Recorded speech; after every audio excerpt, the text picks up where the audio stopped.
యేసుక్రీస్తు నామములో మీ అందరికీ నా యొక్క హృదయపూర్వక వందనాలు. బాగున్నారు కదా? ఈరోజు దేవుడు మనల్ని రెండు విషయాల్లో పరిశోధిస్తాడు, పరీక్షిస్తాడు. ఆ రెండు విషయాలు ఏంటి ఈరోజు మనం చూద్దాం దేవుని యొక్క వాక్యం నుంచి.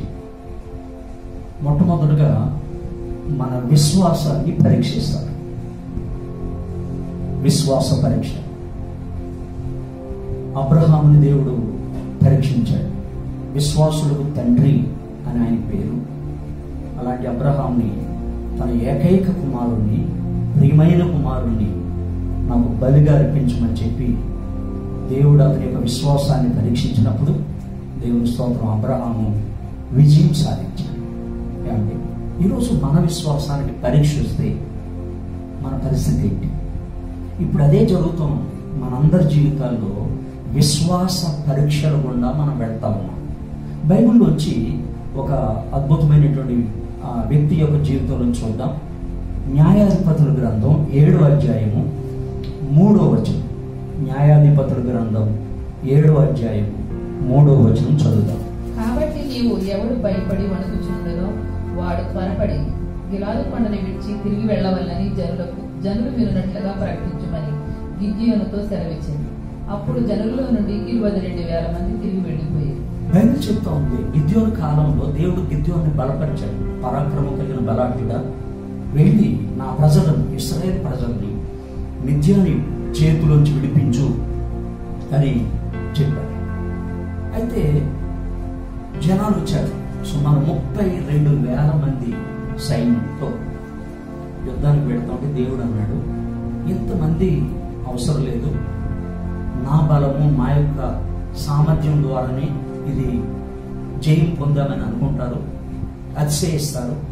కాబట్టి ఎవరైతే భయపడి వణుకుతూ ఉన్నారో వాళ్ళని తిరిగి వెళ్ళిపోమని చెప్పి దేవుడు గిద్యోనుతో చెప్పాడు. బైబిల్ చెప్తుందండి, 22,000 మంది తిరిగి వెళ్ళిపోయినట్లుగా వాక్యం చెప్తాం. భయం చేత. ఈరోజు మనకు వస్తున్న సమస్యలను బట్టి, నీ జీవితంలో జరుగుతున్న సంభవాలను బట్టి, సంఘటనలను బట్టి భయం నిన్ను వెంటాడుతూ ఉందా? నీ కుటుంబ పరిస్థితులు కావచ్చు, లేదా బయట పరిస్థితులు కావచ్చు. భయం చేత నువ్వు నేను పీడించబడుతున్నాను. భయం మన విశ్వాసాన్ని నాశనం చేస్తాం. కాబట్టి విశ్వాసంలో మనం ముందుకు సాగాలి అంటే భయం అనేది మన జీవితంలో ఉండడానికి వీల్లేదు. తిమోతికి రాస్తూ పౌలు అంటాడు కదండి, 2వ పత్రిక 1వ అధ్యాయం 7వ వచనం అంటాడు, తిమోతి, శక్తియు ప్రేమయు ఇంద్రియ నిగ్రహం కలిగిన ఆత్మనే ఇచ్చును గాని పిరికితనము గల ఆత్మను మనకి ఇవ్వలేదు. అవును, దేవుడు మనకి పిరికితనాన్ని, భయాన్ని ఇవ్వలేదు. శక్తి, ప్రేమ, ఇంద్రియ నిగ్రహం కలిగినటువంటి ఆత్మని దేవుడు మనకిచ్చాడు. భయం మన దేవునికి సంబంధించింది కాదు, మనకి సంబంధించింది కాదు. ద్వితీయోపదేశకాండం ఒకసారి చూడండి. ద్వితీయోపదేశకాండం 20వ అధ్యాయం 8వ వచనం చదువుదాం. 28. నాయకుల జనులతో ఎవడు భయపడి మెత్తని గుండె గలవాడో వాడు తాను అధైర్యపడిన రీతిగా తన సహోదరుల గుండెలను అధైర్యపరచుకున్నట్లు తన ఇంటికి తిరిగి వెళ్ళవచ్చునని చెప్పవలెను. ఏంటంటే యుద్ధానికి వెళ్ళేటప్పుడన్నా నాయకుడు చెప్పాలంట, ఎవడైతే భయపడి మెత్తని గుండె కలిగి ఉన్నారో వాడు తిరిగి వెళ్ళిపోవాలి. ఎందుకు? వాళ్ళు వెళ్ళకపోతే ఈ మిగిలినోడు కూడా వాళ్ళు నిర్వీర్యం చేస్తారు, వెనక్కి తిరిగేటట్టుగా చేస్తారు, యుద్ధం ముందుకు సాగనివ్వరు. భయం నిన్ను నన్ను అవిశ్వాసానికి, సందేహానికి దారితీస్తాం. మనం భయపడతాం, ఇతరులను కూడా భయపడేటట్లుగా చేస్తాం. కాబట్టి నాయకుడు చెప్పాలంట, వెళ్ళిపోవాలి. గిద్యోను చెప్పాడు, 22,000 మంది వెళ్ళిపోయారు. యుద్ధానికి ఎందుకు రావాలి? అంటే ఒకవైపు యుద్ధం చేయాలని ఉంది, ఇంకొక వైపు ఏమో భయం వెంటాడుతుంది. అంటే రెండూ మన మనసుల మధ్యలో, రెండు తలంపుల మధ్యలో విమర్శకత్వం వీళ్ళని ముందుకు కొనసాగకుండా వెనక్కి వెళ్ళిపోయేటట్టుగా చేస్తుంది. ఈరోజు సంగమా నీ జీవితంలో ఈ రెండు తలంపులు ఉన్నాయి. ఈ విమర్శకత్వం అనేది పనిచేస్తుందా? ఈ రెండు మనసులు, రెండు తలంపులు నిన్ను ముందుకు సాగనివ్వవు, వెనక్కి వెళ్ళిపోయేటట్లుగా, విజయం సాధించకుండా నిన్ను నన్ను చేస్తావు. ఈ వీళ్ళకి 22,000 మందికి యుద్ధం చేయాలని ఉంది, ఇంకొక వైపు భయం. కాబట్టి రెండు తలంపుల మధ్యలో వాళ్ళు చిక్కుకొని వెనక్కి వెళ్ళిపోయినట్లు బైబిల్ చెప్తారు. యాకోబు రాస్తున్నాడండి ఈ విమర్శతత్వం గురించి. చదువుదాం. యాకోబు పత్రిక 4వ అధ్యాయం 7-8 వచనాలు చదువుదాం. కాబట్టి దేవునికి లోబడి ఉండుడి, అపవాదిని ఎదిరించుడి, అప్పుడు వాడు మీ యొద్ద నుండి పారిపోవను. దేవుని యొద్దకు రండి, అప్పుడు ఆయన మీ యొద్దకు వచ్చును. పాపులారా మీ చేతులను శుభ్రం చేసుకొనుడి, విమర్శకులారా మీ హృదయములను పరిశుద్ధపరచుకొనుడి. వ్యాకులు పడుడి, దుఃఖపడుడి, ఏడుడి. బైబిల్ చెప్తా ఉంది ఏంటంటే దేవుని యొద్దకు రండి, అప్పుడు ఆయన మీ యొద్దకు వస్తాడు. విధేయత చూపండి, దేవునికి లోబడండి, అపవాదిని ఎదిరించండి, అప్పుడు వాడు పారిపోతాడు. మన జీవితంలో కూడా దేవునికి విధేయత అనేది ఎక్కడి నుంచి వస్తారు? విశ్వాసం ద్వారా. దేవుని యొక్క వాక్యం వినడం ద్వారా, విశ్వాసం ద్వారా మనం లోబడతాం, విధేయత చూపుతాం. కాబట్టి దేవునికి ఎప్పుడైతే మనం లోబడతామో, అపవాదిని ఎప్పుడైతే ఎదురిస్తామో, అప్పుడు మనది జయం. మన యుద్ధ నుంచి వాడు పారిపోతాడు. మన సమస్యలు, మన జీవితంలో ఉన్నటువంటి ఇరుకులు, ఇబ్బందులు, వాటన్నిటిని ఎదిరించగలుగుతాం, జయించగలుగుతాం. భయం పెట్టుకుని, సందేహం పెట్టుకుని, కిందకేమన్నాడు? సందేహించువాడు. చదవండి 1వ అధ్యాయం, అదే యాకోబు పత్రిక 1వ అధ్యాయము 6వ వచనం చదువుదాం. అయితే అతడు ఏమాత్రము సందేహింపక విశ్వాసంతో, ఏమాత్రము సందేహించకూడదండి.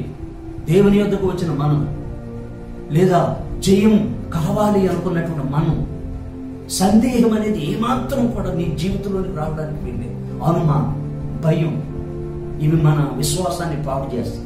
ఏమన్నాడు? ఏమాత్రము సందేహింపక విశ్వాసముతో అడగవాలి. విశ్వాసముతో అడగాలి. సందేహించేవాడు గాలి చేత రేపబడి, సందేహించేవాడు గాలితో రేపబడి ఎగిరిపడు సముద్ర తరంగాలను పోలినవాడు ఉంటాడు. ఒకసారి ముందుకు వస్తుంది, తర్వాత మళ్ళీ వెనక్కి వెళ్ళిపోతా ఉంటాడు. సముద్ర తరంగం తెలుసు కదండి. ఒకసారి పైకి విస్తారమైన ఎత్తుగా వస్తుంది, తర్వాత వెంటనే మనలో కిందకి లోపలికి వెనక్కి వెళ్ళిపోతాడు. భయము, సందేహము నీ జీవితంలో ఉంటే మన జీవితంలో కూడా ముందుకు వెళ్ళలేము, ఏది సాధించలేము, జయం పొందలేము. మనం విజయం సాధించాలి అంటే అన్నిట్లో, అన్ని విషయాల్లో నువ్వు నేను విశ్వాసముతో ముందుకు వెళ్ళాలి, దేవునికి లోబడాలి, అపవాదుని ఎదిరించాలి, శత్రువుని ఎదిరించాలి. అప్పుడు వారు మన ఎదురించాలి. ఇంకా కిందకేమన్నాడంటే అట్టి మనుషుడు ఎవరు?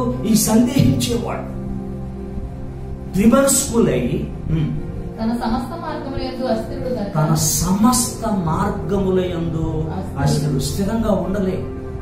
స్థిరమైన విశ్వాసం, స్థిరమైన ఆత్మీయ జీవితం ఈ జీవితంలో ఉండదు. కారణం ఏంటంటే అస్థిరులుగా ఉండటానికి అన్ని మార్గాల్లో మన జీవితంలో, ఆత్మీయ జీవితంలో సమస్త మార్గములయందు కూడా అస్థిరులమైపోవడానికి కారణం ఏంటంటే నీ సందేహం, నీ అవిశ్వాసం, నీ అపనమ్మిక, మనలో ఉన్న భయం మనల్ని నిర్వీర్యులుగా చేస్తావు. ఏమీ సాధించకుండా, జయం పొందకుండా, ఓడిపోయేటట్లుగా, తిరిగి వెళ్ళిపోయేటట్లుగా చేస్తావు. ఈరోజు 22,000 మంది వలె నువ్వు వెనక్కి వెళ్ళిపోతావా, లేదా యుద్ధంలో ముందుకి సాగుతావు, విశ్వాసంతో ముందుకు సాగుతావు? సరే, దేవుడు అన్నాడు. మళ్ళా న్యాయాధిపతుల గ్రంథంలోకి వద్దాం. 7వ అధ్యాయం 4వ వచనం చదువుదాం. 10,000 మంది నిలిచి ఉండగా యెహోవా, ఈ జనులు ఇంకా ఎక్కువ మంది, నీడ యొద్దకు వారిని దిగజేయుము, అక్కడ నీ కొరకు వారిని శోధించెదను. ఇతడు నీతో కూడా పోవాలని నేను ఎవరిని గురించి చెప్పుదనో వాడు నీతో పోవలేను. ఇతడు నీతో పోకూడదని ఎవరిని గురించి చెప్పుదనో వాడు పోకూడదని గిద్యోనుకు సెలవిచ్చాడు. ఏమైందంటే 22,000 మంది వెళ్ళిపోయారు. భయంతో, అవిశ్వాసంతో, రెండు తలంపులతో, రెండు మనసులతో. ఇంకా 10,000 మంది మిగిలాడు. దేవుడు అంటున్నాడు, వీళ్ళ కూడా ఎక్కువే, వీళ్ళ చేతికి కూడా అప్పగింపు తగదు. ఓ పని చేయి, వీళ్ళందరినీ కూడా నీటి యొద్దకు, నీళ్ల యొద్దకు దిగ చేయము. నీళ్ల ద్వారా నేను శోధిస్తాను, నేను పరీక్షిస్తాను. అవును, ఈ జీవితంలో, మన జీవితంలో ఏమండి, దేవుడు మనకి కొన్నిసార్లు ఇచ్చి పరీక్షిస్తాడు, కొన్నిసార్లు ఇవ్వకుండా పరీక్షిస్తాడు. ఇశ్రాయేలు ప్రజలను చూసినట్లయితే అరణ్యంలో ఆహారం ఇవ్వకుండా పరీక్షించాడు. మనుషుడు రొట్టె వల్ల మాత్రం కాదు, దేవుని నోట నుండి వచ్చే ప్రతి మాట వల్ల జీవిస్తాడని నేర్పుదామని అంటే వాళ్ళు నేర్చుకోలేదు. అయ్యో, మమ్మల్ని ఆకలితో చంపడానికి వచ్చారు ఇక్కడ అని చదువుకుంటూ ఉన్నారు. రెండోది, ఆహారం ఇచ్చి శోధించాడు. మన్నా దేవదూతల ఆహారం అని బైబిల్ చెప్తాం. ఆహారం ఇచ్చి శోధిస్తే అప్పుడు సొడుగులే. వాళ్ళు ఏమన్నారో తెలుసండి, ఈ సవిసారం లేనటువంటి ఈ మన్నా తప్ప మా కళ్ళ ముందు ఇంకేమీ లేదని అది ఏడుస్తూ ఉన్నారు. ఎంత భయంకరమైన మనుషులమండి, ఎంత భయంకరమైన మనస్తత్వం కదా. లేకపోయినా ఏడిపే, ఇచ్చినా ఏడిపే మన జీవితం. అంతేకాదు, సంఖ్యాకాండం చదువుదాం. 14వ అధ్యాయం 9వ వచనం చదవండి. సంఖ్యాకాండం 14వ అధ్యాయం 9వ వచనం.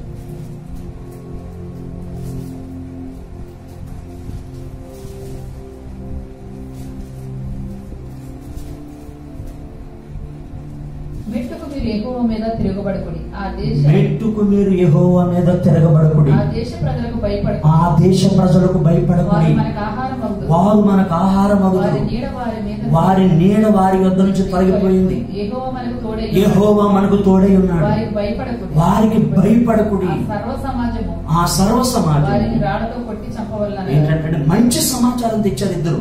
12 మంది వేగులు వారిని మోషే పంపించినప్పుడు 10 మంది ఏమో ఒక సమాచారం చెప్తున్నారు, ఇద్దరేమో ఒక సమాచారం చెప్తున్నారు. 10 మంది అంటున్నారు ఆ దేశం చాలా మంచిది, పాలు తేనెలు ప్రవహించే దేశమే.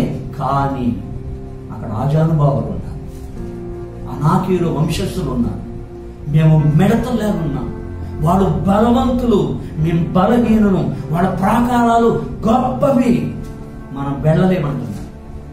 వీళ్ళు అంటున్నారు వారికి భయపడొద్దు, దేవుడు మనకు తోడై ఉన్నాడు, వాళ్ళ నీడ వాళ్ళ నుంచి తొలగిపోయింది, మనం జయిస్తాం, వెళతాం, స్వాధీనం చేసుకుంటామని కాలేబు యెహోషువలు చెప్తుంటే ఏమండి, ఎవరిది ఎక్కువ ప్రభావం చూపింది?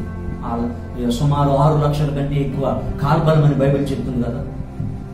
ఇద్దరు చెప్పిన మంచి సమాచారం ప్రభావం చూపిందా? 10 మంది చెప్పిన చెడ్డ సమాచారం, అవిశ్వాసంతో కూడిన సమాచారం కదా ఏమైపోయిందండి? వెనక్కి వెళ్ళిపోయాడు. మీకు ఒక సంగతి తెలుసా? దేవుడు అసలు యుద్ధమును చూస్తే వీళ్ళు భయపడిపోతారేమని చెప్పి ఈ యొక్క కనాను దేశం దగ్గరైనప్పటికీ కూడా, కేవలం 11 రోజుల ప్రయాణమే, దగ్గరైనప్పటికీ కూడా యుద్ధం చూసి భయపడి వెనక్కి తిరిగి ఐగుప్తుకి వెళ్ళిపోతారని దేవుడు అనుకుని ఏం చేశాడంటండి, చుట్టుదారి అయినటువంటి ఎర్ర సముద్రం మార్గంలో నడిపించాడు. అయినా వీళ్ళకి భయం పోలేదు. ఇంకా కొంచెం అయితే కనాను దేశంలో ప్రవేశిస్తారు. కానీ ఆ ఆజానుబాహులకి, ఆ అనాకీయులకి భయపడి చెడు సమాచారం చెప్పి దేవుడు అంటున్నాడు, తిరిగి మరలా మీరు వెనక్కి వెళ్ళిపోవడం. ఎక్కడి నుంచి అయితే ప్రారంభించారో మరలా అక్కడికే వెళ్ళిపోతాము. ఎంత భయంకరం. ఈరోజు మీ జీవితం కూడా అలాగే ఉందండి. ఎక్కడైతే ప్రారంభించావో ఆత్మీయ జీవితాన్ని, నీ అవిశ్వాసం ద్వారా, నీ సందేహం ద్వారా, నీ యొక్క అనుమానం ద్వారా, దేవుని పట్ల నమ్మకం లేకపోవడాన్ని బట్టి, విశ్వాసం లేకపోవడాన్ని బట్టి మరలా అదే స్థితికి వెళ్ళిపోయావేమో. ఈరోజు మనం పరిశీలన చేసుకోవాలి. 22,000 మంది వెళ్ళిపోయారు. 10,000 మంది మిగిలితే ఆ 10,000 మందికి దేవుడు ఒక పరీక్ష పెట్టాడు. ఏం పరీక్ష అంటే తలాంతు పరీక్ష, సామర్థ్యం యొక్క పరీక్ష.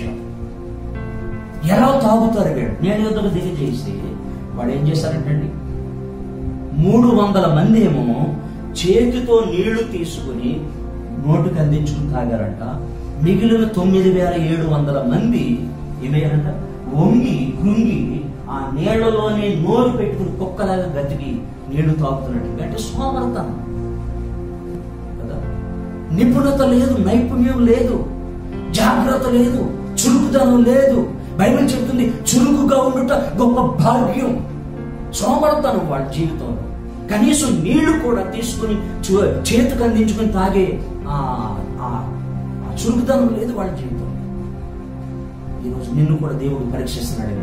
నీ సామర్థ్యం దేవుడు నీకు ఇచ్చి, దేవుడు నీకు తలాంతులు ఇచ్చాడు, శోధిస్తున్నాడు. దేవుడు నీకు ఆహారం ఇచ్చాడు, ఐశ్వర్యం ఇచ్చాడు, పిల్లల్ని ఇచ్చాడు, తలాంతులు ఇచ్చాడు. ఇవన్నీ ఇచ్చి నిన్ను శోధిస్తున్నాడే.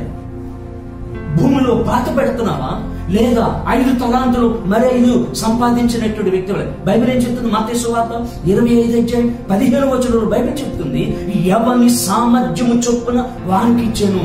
5 గలవానికి ఇంకొక 5 సంపాదిస్తాడని వాని సామర్థ్యాన్ని బట్టి 5 ఇచ్చాడు. వాడు అలాగే చేశాడు. వాడు 2 సాధిస్తాడని 2 ఇచ్చాడు. వాని సామర్థ్యం. ఒకటి కూడా సంపాదించాలి. అది వాని సామర్థ్యం. కానీ సోమరుతనం. అందుకే అన్నాడు, సోమరువైన చెడ్డ దాసుడు. ఈరోజు ఎంతమంది ఉన్నాం మనం? సోమరుతనంతో, చురుకుదనం లేక, జ్ఞానం లేక, అవిశ్వాసంతో, తలాంతులు భూమిలో పాతిపెట్టి, నేర్పరితనాన్ని, నిపుణతను బయటికి తీయకుండగా, వెనుక తీయకుండగా ఎంతమంది అక్కడే ఉండిపోయి. అంతేకాదు, ఆ సోమరమైన చెడ్డదాన్ని దాసుని ఏమంటున్నాడు తెలుసా? వీని కాళ్ళు చేతులు కట్టేసి వెలుపటి చీకటి ఆ లోనికి పడేయండి, అక్కడ ఏడుపు పండు కొరుకుంటుంటారు. ఎంత భయంకరం. కానీ 5 సంపాదించిన వానితో అన్నాడు 3 విషయాలు చెప్తున్నాడు. అక్కడ యజమానుడు అన్నాడు, బడా నమ్మకమైన మంచి దోశ, ప్రశంసా పత్రం దొరుకుతావు. కష్టపడే వ్యక్తికి తన నిపుణతను, తన నేర్పరితనం, తన సామర్థ్యాన్ని బయటికి తీసిన వ్యక్తికి మొట్టమొదటగా ప్రశంస దొరుకుతుంది. బడా నమ్మకమైన మంచి దోశ. రెండోదిగా ఇదిగో ఈ అనేకమైన వాటి మీద నిన్ను నియమిస్తాను. ఇంకా ఎక్కువ బాధ్యత అప్పగించబడతావు. అనేకమైన వాటి మీద నేను నియమిస్తాను. మూడవదిగా నీ యజమానుల సంతోషంలో పాల్గొను. ఎంత గొప్ప ధన్యత. విశ్వాస వీరులకు దొరికేది అదే. తమ సామర్థ్యాన్ని బయట పెట్టి వెలుగు తీసి చూపించే వారికి దొరికే ఫలం అది.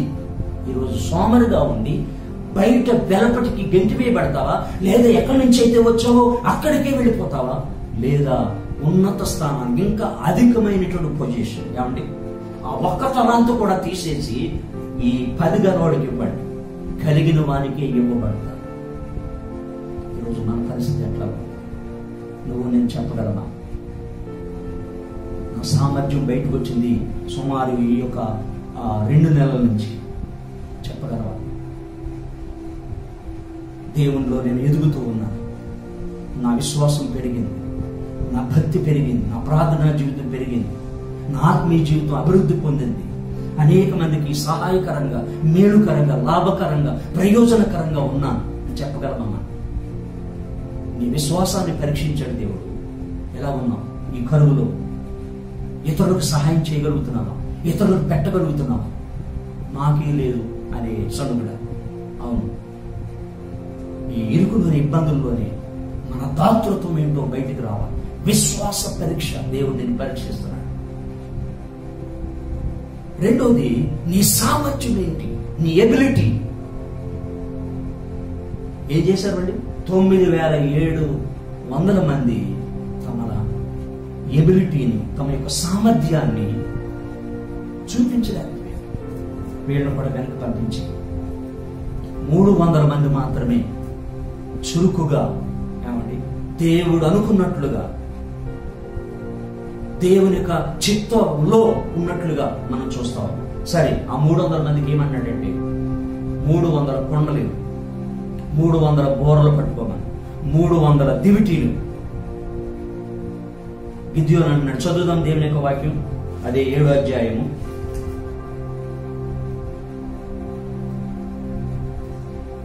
10వ వచనం. 20వ వచనం. అట్లా 3 గుంపుల వారు బోరలు ఊదుచు ఆ కొండలను పగలగొట్టి ఎడమ చేతులలో దివిటీలను, కుడి చేతులలో ఊదుటకు బోరలను పట్టుకుని యెహోవా ఖడ్గము, గిద్యోను ఖడ్గము అని కేకలు వేసింది. ఏంటంటే 300 మందికి 300 బోర్లు ఇచ్చాడట, 300 కొండలు. ఆ కొండల్లో 300 దివిటీలు పెట్టి నెహెమ్యా గిద్యోను అంటాడు ముందు వచనంలో, నేను చేస్తున్నట్లుగా నన్ను చూసి మీరు చెయ్యండి. ఏమండి ఏంటంట? నేను చేస్తాను, నేను ఎలా చేస్తానో నన్ను చూసి మీరు చేయాలి. ఏది? కొండను ఎలా పగలగొడతానో నన్ను చూడండి, దివిటిని ఎలా ఎత్తు పట్టుకుంటాను నన్ను చూడండి, బోర ఎలా ఊపుతానో నన్ను చూడండి, కేకలు ఎలా వేస్తానో నన్ను చూడండి. చూస్తున్నావా? సేవకుల వైపు చూస్తున్నావా? సేవకులు ఏం చేస్తున్నారు ఈ సమయంలో, ఈ ఇరుకులో, ఈ ఇబ్బందుల్లో, ఈ యొక్క లేమిలో, ఈ కరువులో? అవును, చెప్పగలను, నేను నా దాతృత్వాన్ని చాటుతూ ఉన్నా, ఎంతో మందికి సహాయం చేయగలుగుతున్నా, దేవునికి వాక్యం ఇబ్బందుల్లోనే ఉండి వాక్యం ప్రకటించగలుగుతున్నా, అనేక మందిని ప్రోత్సహించగలుగుతున్నా. గిద్యోను అడుగుతున్నాడు, నేను చేసినట్లుగా నన్ను చూసి మీరు చెయ్యండి. చూడండి దేవుని సేవకుల్ని, వాళ్ళు చేస్తున్న విధానం ఏంటి, వాళ్ళను చూసి ఆ విధంగా చెయ్యండి. మీరు పగలగొట్టారంటే కొండలో ఏమన్నా ఒకేసారి వెలుగు బయటకు వచ్చింది, ఒకేసారి చమక్కుమందనమాట, ఒకేసారి బోర్లు 300 బోర్లు బ్లో అవుతూ ఉన్నాయి. ఏమండి? కొండలు పగిలిన శబ్దం, వెలుగు ఒకేసారి వచ్చింది, బోర్ల శబ్దం ఒకేసారి. అంతేకాదు 300 మంది కూడా కేకలు వేస్తారు. ఏమి సామర్థ్యం అండి, ఏమి తలాంతుల వాడు కదా. కొండ ఎలా పగలగొట్టారు? బోర ఒక చేతితో పట్టుకోవాలి, దివిటి ఒక చేతితో పట్టుకోవాలి, ఓదాలి, కేకలు వేయాలి. Multi talented. అవును, దేవునికి అలాంటి వ్యక్తులు కావాలి. సోమరులు కాదు, భయపడేవారు కాదు, అవిశ్వాసులు సందేహించేవారు కాదు. దేవుని యొక్క రాజ్యంలో మల్టీ టాలెంటెడ్ పీపుల్ కావాలి. 2 చేతులే కాదు, 4 చేతులు పనిచేసే వాళ్ళు కావాలి దేవుని రాజ్యాన్ని. మనలాంటి సోమరుల్ని దేవుడు వాడుకోడు. వెళ్ళిపోండి, అవసరం లేదు. వాడు ఈ 300 మంది చాలు. ఒక చేతితో బోరుతున్నారు, ఒక చేతితో కొండ పక్కన కొడుతున్నారు, ఒక చేతితో దివిటి పట్టారు. అదే సమయంలో మళ్ళీ కేకలు కూడా, యెహోవా ఖడ్గము, గిద్యోను ఖడ్గం. ఏమండి? నీ తలాంతులు, నీ టాలెంట్స్ బయటికి తీస్తున్నావా, భూమిలో పాతి పెట్టావా? చురుకుగా ఉందాం సంగమా, ఆలోచిద్దాం. ఈ సమయంలో నేనేం చేయాలి, దేవునికి మహిమకరంగా నేను ఎలా బ్రతకాలి, అనేక మందికి ఆశీర్వాదకరంగా నేను ఎలా ఉండాలి, శత్రువుని పై ఏ విధంగా నేను జయం పొందాలి. ఏమండి? ఈ కేకలు, ఈ బోర శబ్దం, ఈ వెలుగుకి ఏం చేశారంటే శత్రువులందరూ పారిపోతా ఉన్నారు. బైబిల్ చెప్తుంది, తరిమి ఆ శత్రువులందరినీ సంహరించినట్లు దేవునికి వాక్యం. అవును, నీ కేకలు, నీ బోర శబ్దం వినబడుతుందా? నీ యొక్క దివిటి వెలుగుతూ ఉందా? చీకటి ఆరిపోయిందా? ఆరిపోయిన దివిటిగా ఉందా నీ జీవితం? వెలుగుతూ ఉందా? కేకలేస్తున్నావా? దేవునికి మొర్ర పెడుతున్నావా? విజ్ఞాపన చేస్తున్నావా?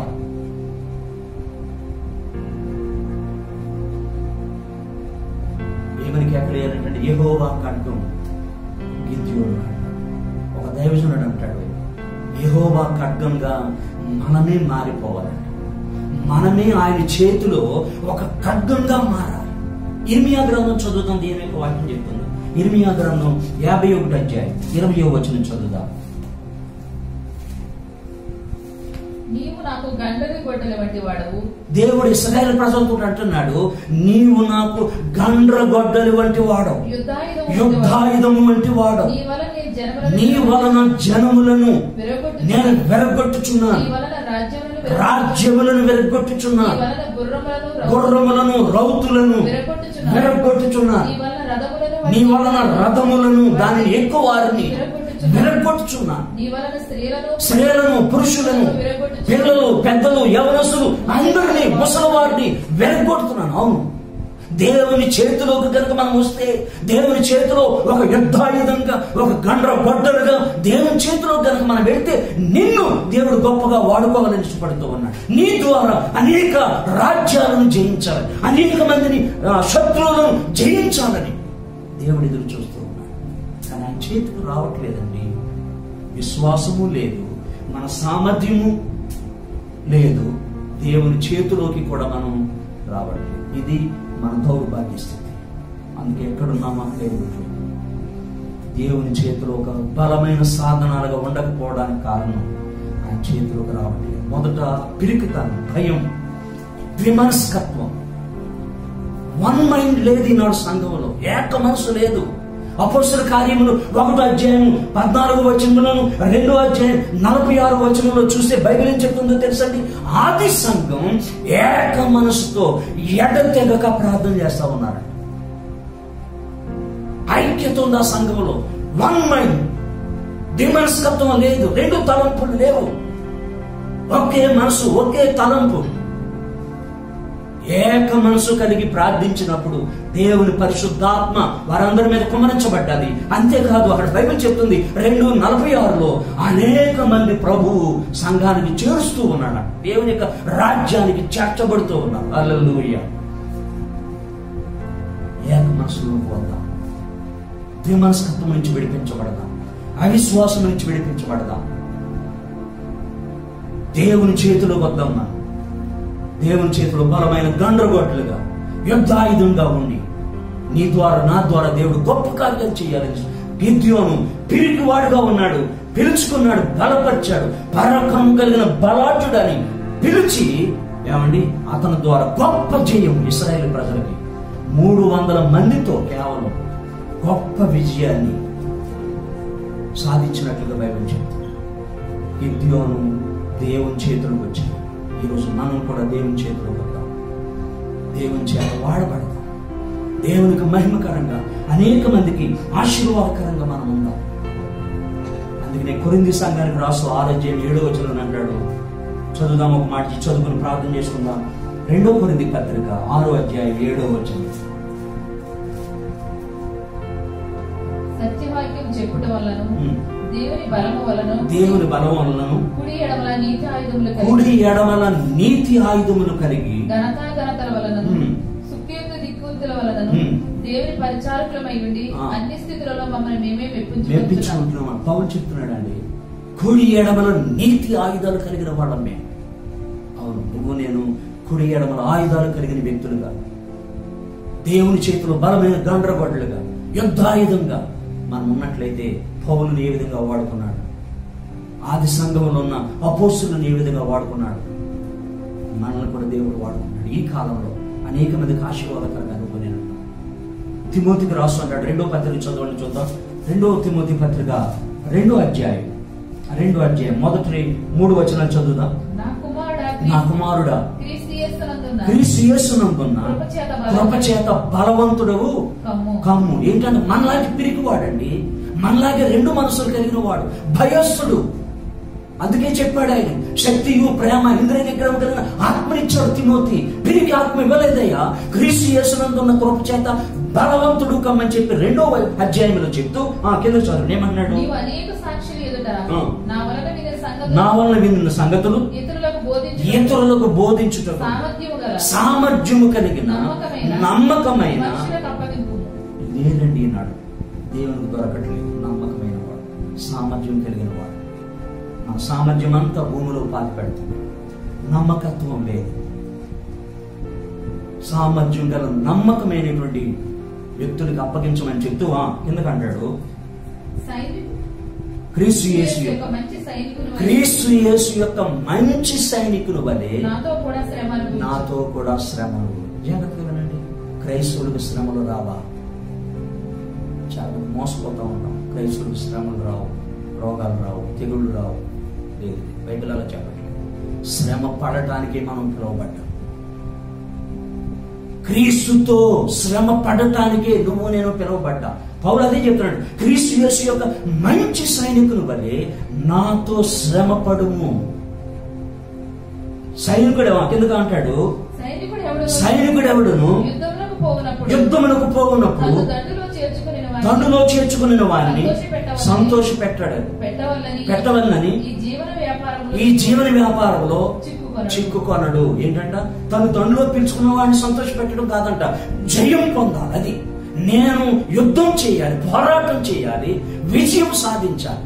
విజయము వీర మరణము తప్ప ఇంక వేరే 2వ తలంపు లేనే లేదు. మంచి సైనికుని యొక్క పని. అవును, నిన్ను నన్ను దేవుడు క్రీస్తు యేసు యొక్క మంచి సైనికుడు వలె పిలుచుకున్నాడు. శ్రమ పడదాం, ఆయన కోసం కష్టపడదాం, మన తలాంతులు ఉపయోగిద్దాం, అవమానాలు, నిందలు, బాధలు అనుభవిద్దాం, కరువు, దరిద్రత, లేమి. అయితే ఒక్క మాట ఇదే పౌలు చెప్తున్నాడు. చదవండి రోమా పత్రిక 8వ అధ్యాయంలో అద్భుతమైనటువంటి మాట అంటాడు. రోమీలకు రాసిన పత్రిక 8వ అధ్యాయం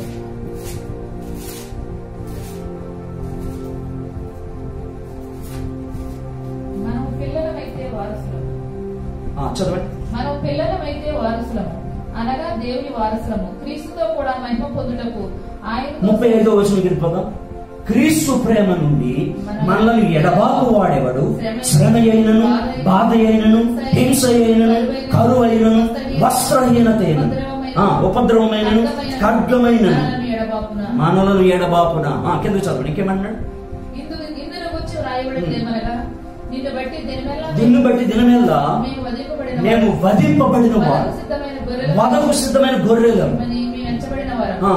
అయినను మనలను ప్రేమించిన యేసుక్రీస్తు ద్వారా వీటన్నిటిలో అత్యధిక విజయం. హల్లెలూయా.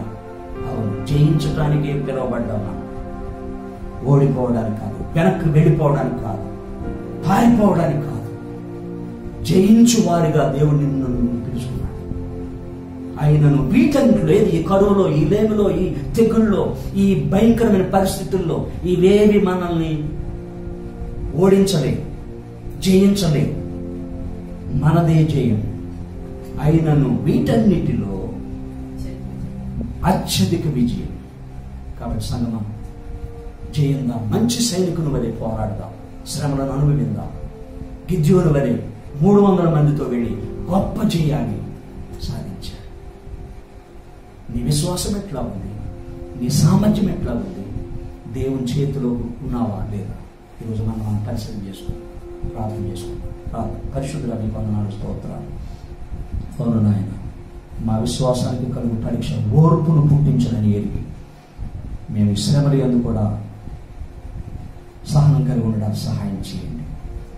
అలాగే కరువు, ఇవేమి, వస్త్రహీనత ఇవేవి మమ్మల్ని నీ నుంచి ఎడబాపలేవు నాయన.